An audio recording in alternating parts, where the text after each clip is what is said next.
Sanctions are very often described by those enforcing them as non-lethal measures, as you mentioned, Claudia.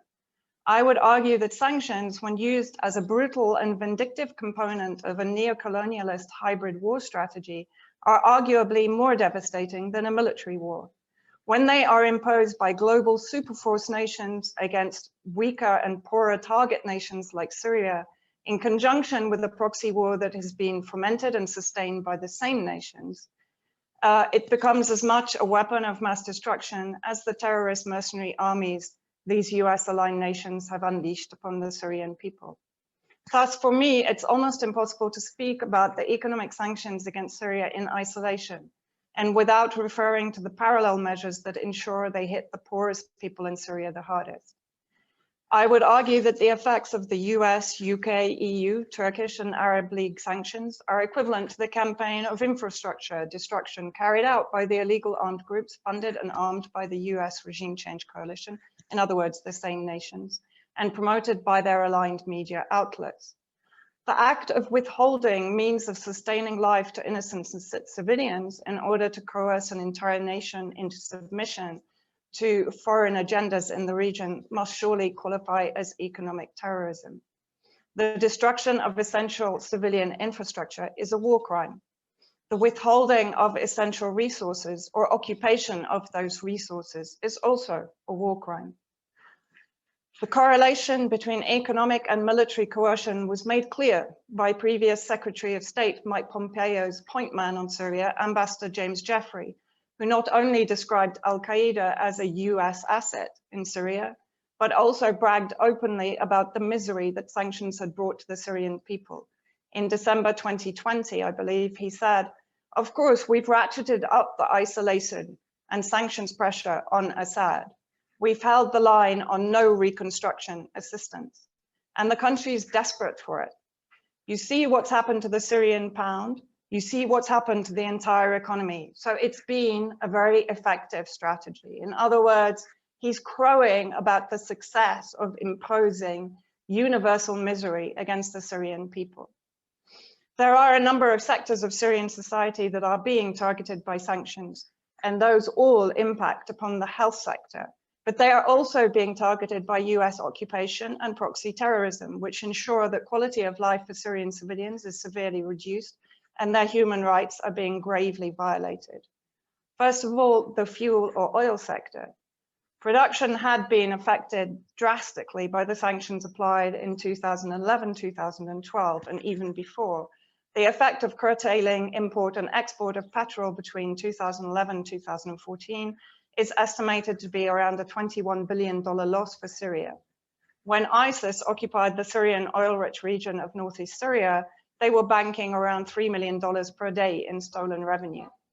The Kurdish separatist US Contras are now benefiting also from the sale of Syrian resources on the back of the US occupation of the northeast oil fields. The US itself is stealing Syrian oil via Delta Crescent Energy oil company established under the Trump administration. Other beneficiaries include al-Qaeda, who also set up an oil refinery monopoly going by the name of Watad, that receives the stolen oil stolen by the US and its proxies, and then trades it in Turkey. Effectively, the US or their proxies seized Syrian oil fields early on in the conflict, and this provided revenue for the various Contra forces under their control, including ISIS, enabling them to further steal resources, ethnically cleanse areas of Syria, and destroy infrastructure, while increasing sanctions and imposing a brutal blockade on the Syrian people, the majority of whom live in areas now under the protection of the Syrian government. The industrial sector, and this of course includes the pharmaceutical industry. A huge number of factories have been forced out of existence by incremental sanctions, and production has been reduced in those that survive. The cause is lack of fuel, electricity, parts for machinery. The majority of the machines and the parts came from the EU. They are now banned. A report from the Aleppo Chamber of Commerce in 2015 detailed total closure of 26,000 factories, partial closure of 17,000, and suspended production in 50,000. At the same time, armed groups, including Nusra Front and ISIS, invaded the industrial areas of Aleppo and dismantled thousands of factories, destroyed power grids, railways, etc., and to provide trade revenue in Turkey. Many factories were re-established inside Turkey. In October 2015, the US coalition bombed the Aleppo thermal power station, then under control of ISIS, ensuring total blackout in Aleppo and the surrounding countryside. The agricultural sector. This sector has been affected by, of course, the rising cost of fuel, the lack of machinery parts thanks to the sanctions. Some of the most abundant olive and cotton growing areas have been occupied by the armed groups, who again benefit from the illegal trade of Syrian food crops via Turkey and Iraq. Vast swathes of Syrian forestry and wheat crops were deliberately burned in 2020. The US coalition dropped thermal balloons into wheat crops in the northeast. Kurdish Contras took control of wheat storage facilities and restricted supply to Damascus to the Syrian people. Bread queues became a familiar scene throughout Syria, and prices of food went through the roof. Syria is being driven into an enforced and dangerous food insecurity by a combination of military and economic force, both backed by the same criminal US-UK-led alliance. The health sector. While the claim is being made that the humanitarian sector is exempt from sanctions, this is misleading, and I'm being polite. Almost 50% of Syrian hospitals have been destroyed during the war in this country. Many were occupied by terrorist groups and converted into military centers, Sharia courts, detention and torture centers. For example, the Eye and Children's Hospital in East Aleppo, which was finally liberated by the Syrian Arab Army and allies in December 2016. I visited all of these restored hospitals, restored to free Syria, really free Syria. An estimated 20 pharmaceutical factories were also destroyed or occupied during the terrorist invasions. Syria had a fleet of 703 ambulances in 2011. 350 have been destroyed or stolen by the armed groups or their Western-backed auxiliary, the White Helmets. The remaining hospitals and equipment are suffering from lack of updated technology, parts, and maintenance because, again, the majority of the hardware was supplied originally by the EU. This has led, of course, to the scarcity of drugs for chronic illnesses like cancer, heart disease, kidney disease. The health sector, which offered a free healthcare, I would say definitely comparable to what was being talked about in Cuba, has always been a source of pride for the Syrian state.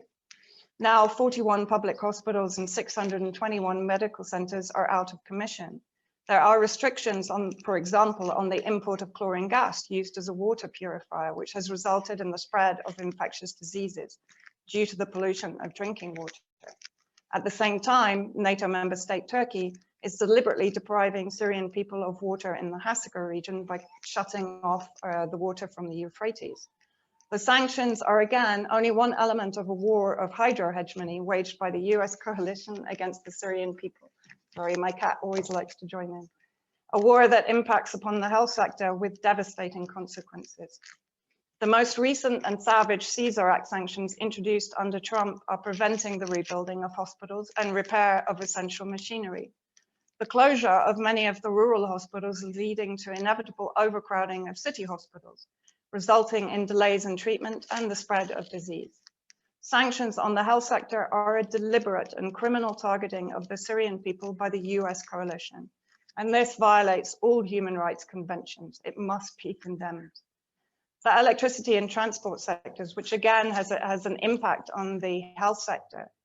The electricity sectors have been devastated by a combination of war and sanctions. There's been a drastic lowering of output, which is affected by the lack of fuel, thanks to the occupation of oil resources and inability to source spare parts. Damages in 2015 due to electricity outages were estimated at $16 billion. Now in 2021, that figure will be hugely increased. Armed groups dominated by Nusra Front have systematically destroyed electrical power stations, fuel warehouses, gas and oil pipelines, and stolen entire power grids to trade inside Turkey. Entire railway lines have been torn up and melted down, again inside Turkey, or sold as scrap. The Syrian transport system is affected by lack of fuel, spare parts, and destruction of essential infrastructure. All of these have a debilitating knock-on effect on Syrian society and how it functions. An overall view, there have been huge price hikes in food across Syria, around 300 to 500% increases in some instances. Fuel prices have gone through the roof. Inflation is really only just under control. This is all engendering food insecurity, malnutrition, and poverty among 80% of the population. Wages have remained static, so an average government employee is earning around 50,000 Syrian pounds per month, $16 at today's rate.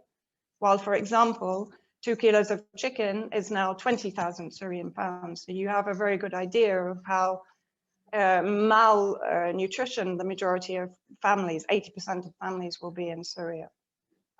In the winter, many areas of Damascus were receiving electricity for only 3 hours per day. In rural areas, even less. The cost of heating, fuel, and gas for cooking is now extortionate. For one gas bottle on the black market, between 30 to 40,000 Syrian pounds, while there are long waits for subsidized government-supplied gas. There is a shortage of fuel, which has led to queues of up to 2 days to receive 20 liters of fuel. Lebanon is now also running out of fuel, having been one of the main suppliers of black market fuel to Syria. Iran, that is trying to break the embargo on Syria with fuel tankers, is of course always coming under attack by the US coalition and is regularly escorted by Russia for security. Unemployment is rising exponentially. Apartment rental costs have soared while the building of new projects are on hold due to lack of materials, equipment, and investment. Families are being torn apart because young people are risking the dangers of illegal travel routes to the EU and beyond to try to earn money to send back to their impoverished relatives in Syria. The sanctions are suffocating Syria, and they are being used to deliberately increase the suffering of the Syrian people who have resisted 10 years of war waged against them by the US-UK coalition that is ensuring their inability to rise out of the quagmire of that war.